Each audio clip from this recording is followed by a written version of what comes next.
Hello, friends. This is Darren Hayes of PigskinDispatch.com. Before we take you to your favorite Sports History Network show, just want to tell you a little bit about some merch that you can pick up that represents your favorite SHN podcast. So far, there's t-shirts, coffee mugs, and even books from some of the authors that do podcasts right here on SHN. Who could buy something better than that than have the history right from the gentleman that you hear talking about it? But we also are adding things each and every day. And where's that store, may you ask? Well, it's at SportsHistoryNetwork.com. Up at the top, there is the SHN merch button. Click on that. It'll take you right to the store, and you can be representing your favorite podcast and show the world that, hey, on the swag that I'm using, it's the headquarters of sports yesteryear, Sports History Network, and my favorite podcaster, the Sports History Network store. Shop there today. This podcast is part of the Sports History Network, your headquarters for the yesteryear of your favorite sport. You can learn more at sportshistorynetwork.com. Hello, sports fans, and welcome to another edition of Yesterday Sports on the Sports History Network. This is part one of a two-part conversation I had with my friend Dave DePaola. Dave is a football historian and a lifelong fan of the Dallas Cowboys. Today, we're discussing Super Bowl 13, which pitted the defending Super Bowl champion Dallas Cowboys against the Pittsburgh Steelers. The winner of this game would be the first team to win 3 Super Bowls. Yeah, we're on. Right? Okay. So we're going to talk about Super Bowl 13 this time. Excellent. Last time we talked about Super Bowl 10. And one thing I remember about that season for Dallas was they didn't do too well in the beginning. They were 6-4 at one point, and that's the same thing that happened to them in 1970 and 1971. 1970 they were 5-4. It didn't even look like they were going to make the playoffs, and then the following year. Again, 1971, they were 4-3. So they always seemed to get off to a slow start. And this 1978 season, they were 6-4. But then they got hot, and they won 8 games in a row. That's correct, yep. And beat up on the Rams in the NFC Championship game. Yeah, what was actually, that game was not quite as bad as the score. It was 0-0 at halftime, I remember. Very defensive game. 0-0 at halftime. I remember and it then now. I think it wasn't until like the end of the third quarter that Dallas took over because the Rams had a bunch of turnovers, and Dallas capitalized on them. Yeah, and they wound up winning 28-0. Yeah, was that the Was that the Henderson game with the interception, or was that a different game? Yep. Yeah, he had that was the final touchdown, I think. That's he right. Dunked it over the goalpost. And then the Steelers, the year before, 1977, was not very good season for the Steelers. Actually, 1977, I think they finished. Let's see. I think they finished 9-5. This was the final year of the 14-game schedule. They finished 9-5, and then they lost in the opening round to the Broncos. Huh. And that was actually their worst season since 1971. It was not one of their better seasons, 1977. And it looked like maybe their dynasty was starting to fade a little. But then 1978, they came back strong. Including the playoffs, they were 16 wins and 2 losses. And demolished the Oilers. They won 7 in a row. I think Right. They kept talking about that on the broadcast. Super Bowl 13, Yeah. They were saying 7 in a row. Cowboys 8 in a row. Yep. Was this season, Mark? Was this the season that the Cowboys played the Rams during the regular season and the Rams beat them? and the Cowboys It said, could be, yeah. right Yeah. or no? Yeah, I think you're right. Early in the season, I think the Rams beat them. I think it was a night game. And I remember there was a Could be. picture of Hollywood Henderson. He was yawning on the bench, saying, like, we didn't even try tonight, or we didn't, have a good night. Or we'll see you. I think Staubach said, we'll see you guys in the playoffs or something. He got mad about it. Oh, yeah. He didn't like to lose. The Rams were rubbing it in, correct.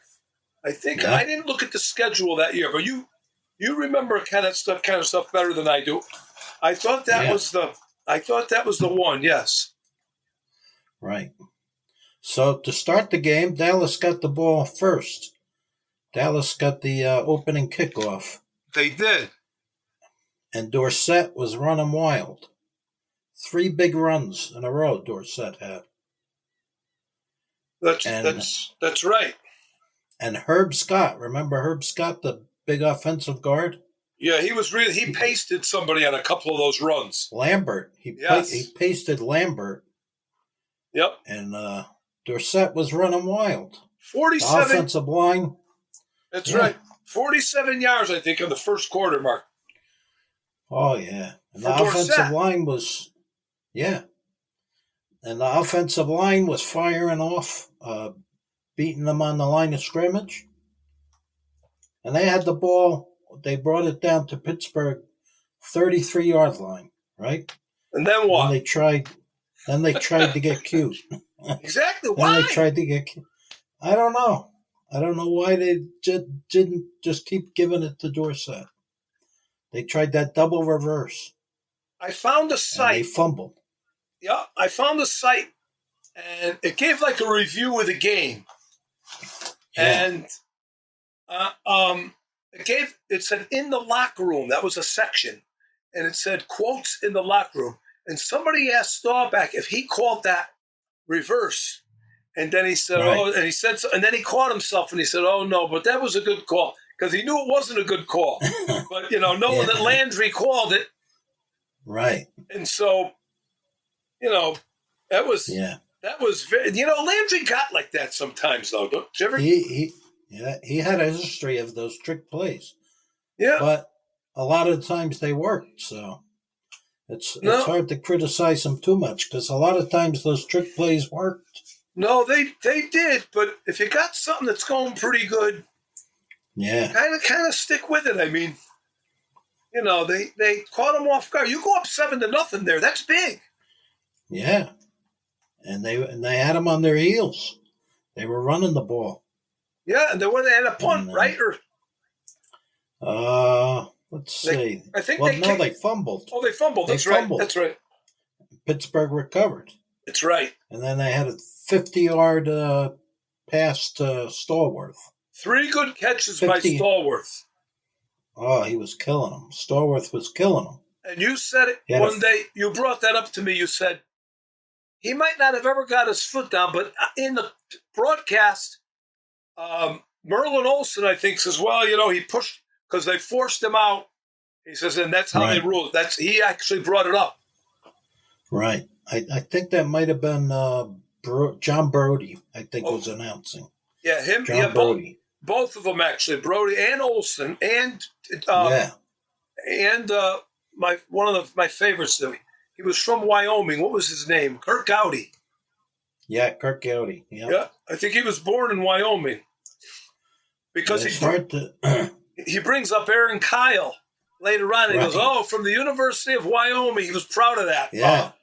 Kirk Gowdy. Yeah. And, back then they didn't have a million different camera angles like they have today. No. So it was tough to see it. It was hard to even tell because they didn't have all these 5 million cameras all over the place. So I don't know if he was in or out. It was hard to tell. But then Dallas got the ball. Yep.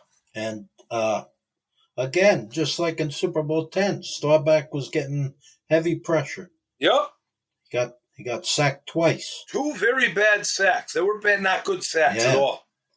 Yeah. Yep. Just like Super Bowl X.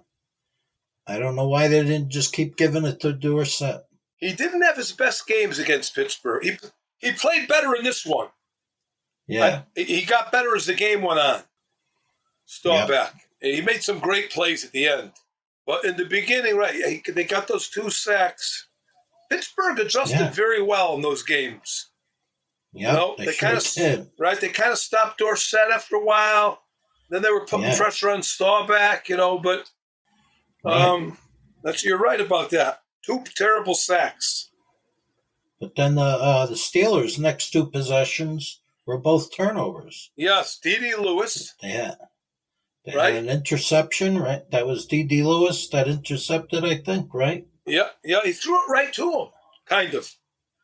D.D. Lewis jumps up and gets it, but there was kind of nobody in the screen. There wasn't even a Pittsburgh receiver there. Right. When they showed it initially, and so that was a big play for the Cowboys. Oh, very big play. Then they had a fumble on their next possession. Yes, exactly. Yeah. On their third drive, that's right. They opened that up with trying to run Newhouse wide. And I'm thinking to myself, what are they running this guy wide for? They got Tony Dorsett. Yeah, I don't know. They're running Newhouse with coming off of a bad hamstring. Yeah, it was some strange play calling. No, exactly. I didn't get that. But then, but they did. Then Dallas tied it up. That pass to Tony Hill, right? Yes. The pass to Tony Hill that the other guy for Pittsburgh didn't even see him coming. Drew Pearson was running, and then the guy was so intent on covering him, Tony Hill went right down the sidelines, right behind him. Yeah. Right? That was a tough combination, Hill and Pearson. Yeah, and if you look back at that game, though, they held Pearson in check for a long time. He came on at the end. But I think through 3 quarters, I don't know if he had a catch. I'm not sure. I don't think he did. No, I don't think he did either. I mean, they had... And another thing, too, Mark, you watch that thing, and they started running that screen to Dorsett in the second half. Yeah. And he looked really good in that. Yeah. Well, they took the lead, right? They took the lead. Pittsburgh had their 3rd turnover. Yes. That was that play where Henderson had Bradshaw wrapped up, right? And then Mike Hegman came along and just took the ball. That's correct. Ran it in for a touchdown. Correct. Go ahead, Mark. Was that a bad snap? I remember Bradshaw was fumbling. The ball was on the ground. I don't remember if it was a bad snap or Bradshaw. As he comes out of the gate, he hits somebody. He hits somebody with it, I think. Like somebody in a ball, it gets bobbled up, yes, exactly. Yeah, I think it comes back to him. Right, but by the time he picked it up, Henderson was right on him. I'm telling you, and then Henderson had a great game, Mark. Rewatching the game again. Yep. And he talked about it on that interview that I sent you, where he was swearing. Yeah. He kept talking about how he had such a. He really did. He had a very, very good game. He was putting pressure on Bradshaw. He was getting running backs. He was making a lot of plays. He really was. Oh, he was a great athlete. He was a tremendous athlete. Going back to the end of the first quarter, Mark, it was the same as Super Bowl 10. Pittsburgh hadn't let up a touchdown all season in the first quarter, and the Cowboys scored on them again.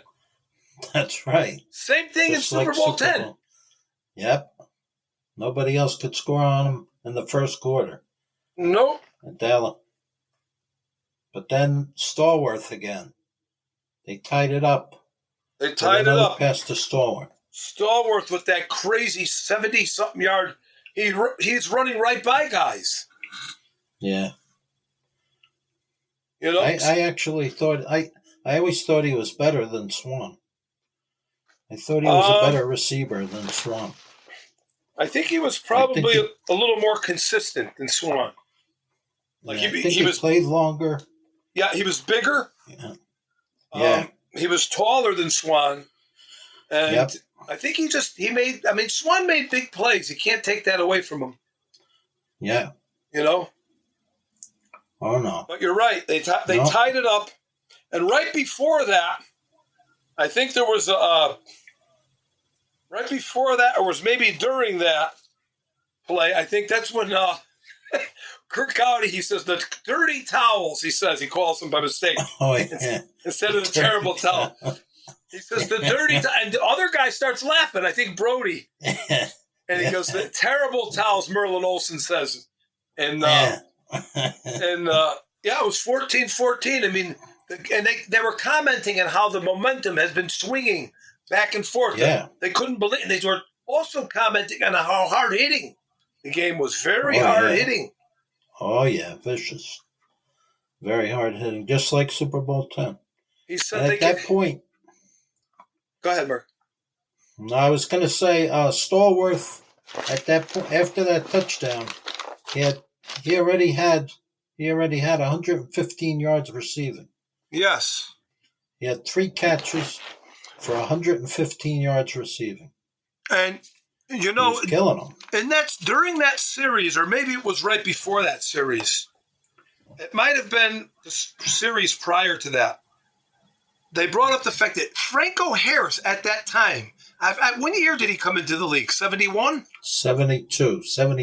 Okay, so 72, and this was 1978. So he'd been in the league 6 years. He was already the 5th leading rusher in NFL history at that point. They brought that up during the broadcast. Imagine that. Yeah. That's amazing. That is amazing. But that long run mark by Stallworth, Randy Hughes, who was very good, I liked him. He misses him, and Aaron Kyle misses him. And he was off to the races. That was it. Yeah. Yeah, they couldn't stop him. No. And I think I don't really remember. I think he got knocked out of the game with an injury. He did. He got hurt. He came back in and then he went back out. Right. I don't remember what the injury was. Something with his leg. Something with his knee, I think. They were working on him, and one of the guys said, I think it's leg cramps. But it really wasn't. No, it had to be more than that. Because I don't think he played in the second half. I don't think he played at all. Not too much. They had, what's his name in there? I can't think of his name. He made a couple of big third down catches, though, that kid. Yeah. Because one of the announcers says, what do they got, a wide receiver factory over there in Pittsburgh? I can't think of the guy's name. He's got an odd name. Was it? I can't remember. You're usually pretty Grossman. Yeah, not the tight end Grossman, but he was a wide receiver. Grossman was a tight end. Yeah. He didn't do much in this game. Grossman. Oh, all right. Yeah. Then Bradshaw. Then the Dallas defense started to put a lot of pressure on Bradshaw. They did. He got. Yep. They did. He got sacked 3 times. That's right. In the first half. That's right. Correct. Ed Jones was having a good game. Yes, he was. And I got to tell you, they were really handling Randy White. They did They did a good job on him. I know he had the cast. Yeah. He had a cast on his thumb. But that was a good offensive line. It was. I can't think of his name, but they split it up. Kolb and Sam Davis. Those 2 guys were going Randy White. A lot of times one-on-one, which you didn't normally see. Yeah. He did make a couple of good plays, White. But he wasn't his usual dominating self in that game. He really wasn't. That was a very good offensive line, and I don't think they they didn't really get enough credit, that offensive line. No, they didn't. That was an outstanding offensive line. The Cowboys' first series in the second quarter, like you said, Staubach fumbles the ball. Right. He fumbled the ball. Pittsburgh gets the ball back in Cowboy territory. Remember? Yeah. Yep. And I thought they got to the Cowboys' 23-yard line, and then they got sacked. Like you said, the Cowboys started sacking him, and he ended up getting pushed back to the 34, and he missed a 51-yard field goal, Jarella. Right. It hit the upright. Oh, yeah. It hit the upright. So, like that guy you were talking to, he says they missed all these field goals. You said they only missed 2 field goals, right? Yeah, in the first one, in the Super Bowl 10. Yes. Yep. Well, this one, he hits the upright, and they were actually commenting on him. The announcers were saying he had a very up and down season. That's what they were talking about. They picked up on that. I think that might have been his final season with the Steelers. It could have been, yes. Yeah. Yep. Then I think Dorsett had another big run. He had a nice screen. They threw a nice screen. I don't know if it was the one that was out in front of him or was the one that Staubach. I think it was the one Staubach lobbed up in the air, and he had to wait. He threw it over a couple of linemen, and he was waiting for it. Dorsett, and then he took off like he got shot out of a cannon. Yeah. I don't know. I still, to this day, I question why they didn't just keep running. At one point, he had 7 carries, and on those 7 carries, he gained 48 yards. That's like 7 yards per carry average, right? It was very, very good.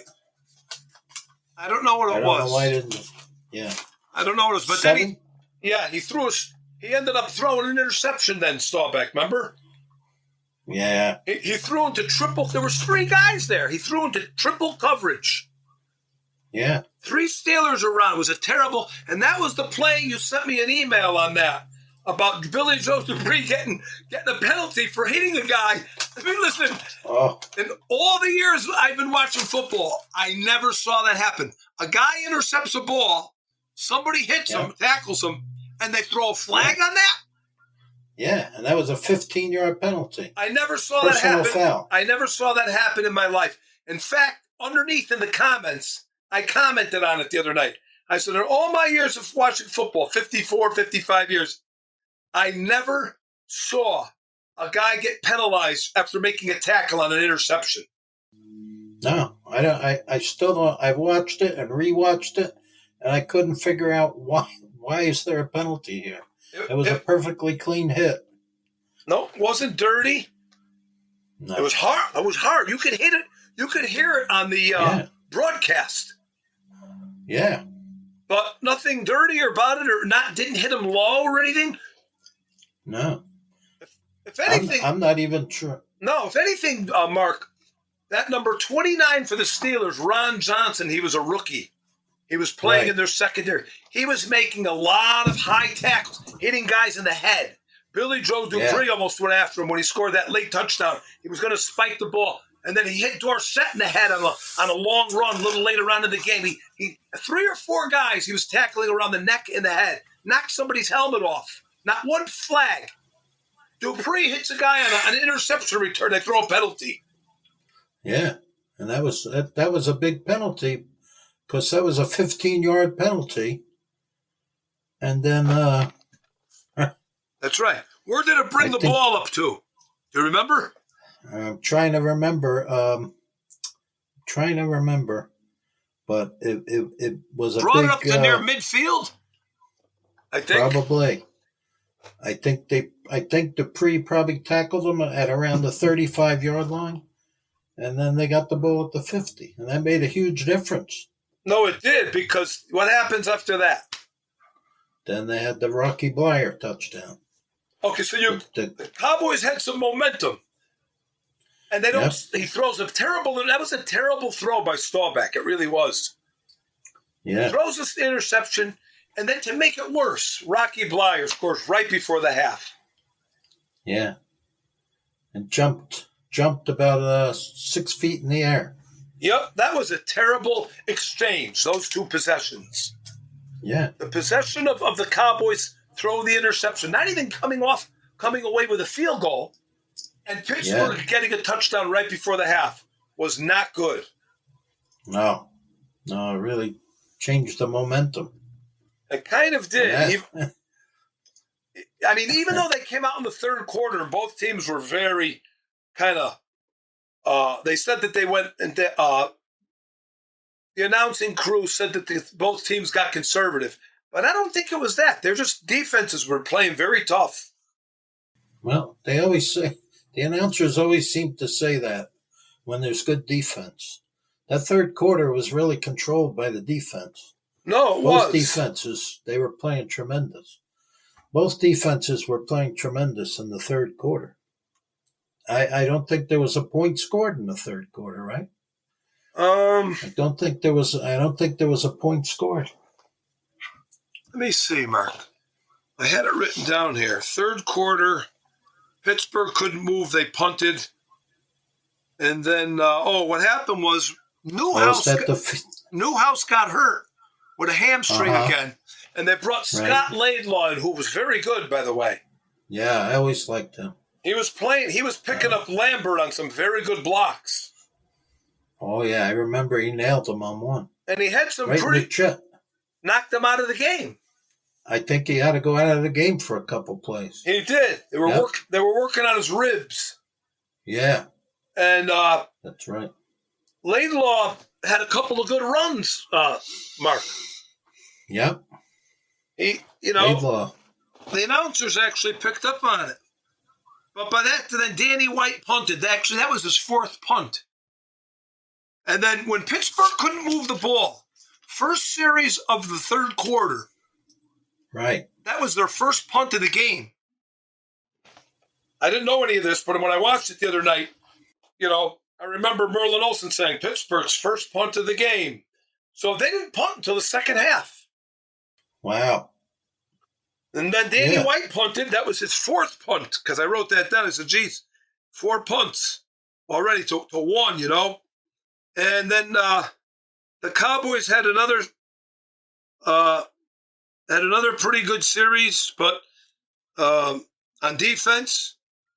And then they got the ball, and then it was only their second possession of the third quarter. That was the Jackie Smith possession. Oh, right. That was the third quarter. That was the end of the third quarter, near the end of it. That was their second possession only, because Pittsburgh burnt up some time. They had a punt again. The Cowboys got the ball back, and that was a very time-consuming. Both of the Cowboys held the ball twice in the third quarter. Time-consuming. First, they got nothing out of it. The second one was the Jackie Smith play. Yeah. Which we could talk for, that was a... If you look back at it now, and just say if they scored a touchdown there at the very end, if they got close again, they would have tied it up instead of 4 points behind. It would have been a tie game. Yeah. Somebody asked Chuck Noll if he was getting nervous towards the end of the game, and he said, "Oh, well, we only let him score 31 after we scored 35." He said. Imagine that's what he said. I remember seeing an interview with Joe Green. Mean Joe Green admitted that he said, "I'm glad they stopped giving him the ball to Dorsett because we couldn't stop him." I don't get it. I remember Joe Green said that. Joe Green said, "I was so relieved when they stopped giving the ball to Dorsett because we weren't stopping him. We couldn't stop him." But I keep harping on that because I think that was a big part of the game. If they would have just kept feeding the ball, if Joe Green admitted it, you're talking about one of the best defenses ever in the NFL, the Steel Curtain, And we couldn't stop them. And Joe Green admitted it. We couldn't stop them. Staubach thought that was the best team they ever played during his career. There was another interview, and it said, we lost to Pittsburgh. We have nothing to be ashamed about, really. He goes, but we would really like to have won that Super Bowl 13. He said, because, that was the deciding game for the decade. Yeah. 3 Super Bowls to 2. And also thought probably even, I've heard him say this in the past, that they would have probably got some guys into the Hall of Fame sooner. Yeah, probably. If he just, I don't know. So, I don't know. It was disappointing. I mean, the Jackie Smith drop. I was like, well, I think when you watched the game, do you remember when you were watching it? You didn't look back on that as, it was big, but like the game still had a lot of time left in it. Right. So it was 21-17. 21-17, I think halfway into the fourth quarter. It looked like it might wind up with the same score as Super Bowl 10, 21-17. Then, of course, we have the famous Benny Barnes bogus interference call. That's right. Because the first series of the fourth quarter, you're right. The screen pass to Dorsett, another really nice gain they had. But once again, they had a punt. And so that was right. That came out garbage. And then Pittsburgh got the ball. Cowboys got the ball back. You're right. Probably about halfway through the fourth quarter. And that was the 28-yard play for they threw the ball up and like the highlight scene. There was a highlight, of they put those highlight things together of at the end of the year, those half an hour shows. Remember those highlight? And the guy, John Facenda, said it was a reckless pass from the start. He threw it up into the secondary. Right. And Benny Barnes kind of fell down, and Swan tripped over Benny Barnes. Incidental contact. Even in today's rules, that wouldn't have been called interference. No. And you know how much they call interference in today's game. But even in today's game, that would have been called incidental contact. Both guys looking back for the ball, right? Both of them were looking back for the ball, and their feet got tangled. And the ref decides it's interference. I did not know this, but the guy that called that, Fred Swearingen, yes. He was the same guy that was there for the Immaculate Reception. I just found that out looking into it the other night. Same guy. Same guy. He got thrown, kind of tossed out of the officiating in 1980. He said it was Tex Schramm's way of getting back at him. Because Tex Schramm had a lot of juice. Yeah, he had a lot of pull, right? Right? Tex Schramm. Yeah. Yeah. And they said he was actually, he had more pull than Roselle, they used to say, Tex Schramm. Oh, I believe it, yeah. That was a big That was a big thing back then. But Benny Barnes claims when he saw the flag on the ground, he thought for sure it was on Lynn Swan. Yeah. He said, I can't believe they called it on me. No, I've even spoken to Steelers fans that said that was a bad call. This podcast is part of the Sports History Network, your headquarters for the yesteryear of your favorite sport. You can learn more at sportshistorynetwork.com. Hi, everybody. Dan and Andrew from Hello Old Sports here. We wanted to drop in and let you know about our latest episode. That's right. We interviewed the co-authors of Phyllis George, Shattering the Ceiling, a biography of groundbreaking broadcaster Phyllis George. And her life is really sort of a journey through 20th century America, from Miss America pageants to the Kentucky State House to the groundbreaking NFL Today show on CBS. even the Kentucky Colonels of the old ABA. We got into all sorts of stories about the Celtics under Red Auerbach, about the interview with Roger Staubach, about really all sorts of things, a fight between Brent Musburger and Jimmy the Greek. We really enjoyed talking with Lenny Shulman and Paul Volpone, who teamed up to write this book. The book is on sale right now, wherever books are sold. But, within reason. Garage sales, probably not. So go ahead and pick up a copy today. And if you want a chance to win the book, you can go to sportshistorynetwork.com/giveaways and register for a chance to win. Goodbye, old sports.